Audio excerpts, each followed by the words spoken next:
लात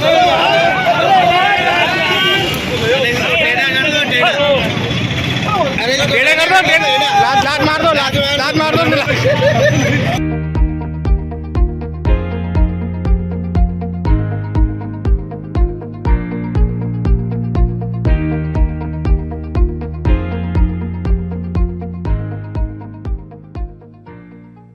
आज राजस्थान सरकार का एक बहुत ऐतिहासिक बजट आया है और जिस प्रकार से राजस्थान सरकार लगातार विगत 2 वर्ष में जिस प्रकार से उन्होंने बजट पेश किया और इस राजस्थान को विकास को आगे पथ पर बढ़ाया, मैं कह सकता हूँ कि चूंकि इस बार का जो बजट आया है ये निश्चित रूप से मैं कह सकता हूँ कि आज पंडित दीनदयाल उपाध्याय जी का पुण्यतिथि भी है और अंत्योदय की भावना से प्रेरित ये बजट आज आया है, जिसके तहत सभी वर्गों का किस प्रकार से उनका कल्याण हो। मैं बात करूँ युवाओं की, बात करूँ महिलाओं की, बात हमारे किसानों की, इन सब को स्पर्श करता हुआ और उनके आगे किस प्रकार से उनका हित हो सके, ऐसा बजट आया है। मैं अजमेर की बात करूंगा तो अजमेर के अंदर आज इस जो हमारे अजमेर की एक बहुत बड़ी समस्या होने जा रही है, drainage system, proper drainage system नहीं होने की वजह से विगत 3-4 सालों से बारिश का पानी भरा होने लगा है। उसके लिए 200 करोड़ का प्रावधान आज इस बजट के अंदर किया गया है। मैं बात करूंगा कि जो है अजमेर चूंकि संभाग मुख्यालय है, इसको सिग्नल फ्री करने का जो एक बजट के अंदर प्रावधान किया गया, ये ऐतिहासिक कदम है। आप अजमेर कोटा के साथ अजमेर को भी टेक्नो हब बनाने का जो घोषणा हुई है इसमें, वो हमारे लिए बहुत बड़ी उपलब्धि होगी।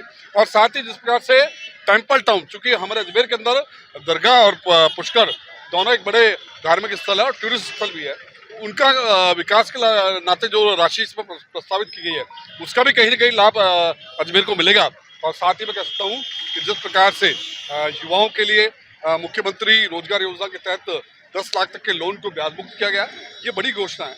महिलाओं को जिस प्रकार से राजसखी सेंटर खोलने की हुई है, ये बड़ी घोषणा है। तो कुल मिलाकर के सर्वजन हिताय सर्वजन सुखाय वाला ये बजट है। इसको लेकर के आज भारतीय जनता पार्टी के कार्यकर्ताओं में उत्साह था और उन्होंने आतिशबाजी की। देखिए, निश्चित रूप से जो बजट आया है इसमें सबसे ज़्यादा महिलाओं को मजबूत करने के लिए, सिर्फ आंकड़ों का ही बजट नहीं है, महिलाओं को आत्मनिर्भर बनाने के लिए, मजबूत करने के लिए बजट है। और नारी शक्ति में भी बहुत उत्साह है, जिस तरह समूह बनाकर और योजनाओं का लाभ मिलकर उसमें भी बढ़ोतरी करी गई है। जैसे हमारी बहनें आज हाथ से हस्तकला का कुछ भी कार्य बनाती करती हैं, वो अपने कम दर पे भी ये पैसा लेकर अपना काम कर सकती हैं। साथ ही देवनारायण स्कूल का भी अजमेर में दिया गया है। ड्रेनेज सिस्टम जो हमारे यहाँ सबसे बड़ी समस्या यहाँ पे थी, उसके लिए भी 200 करोड़ का जो बजट आया है, और वो मुझे पूर्ण रूप से विश्वास भी है कि उस बजट का पूरा इस्तेमाल होगा और अजमेर में जिस तरह की समस्या है वो समस्या भी खत्म करी जाएगी।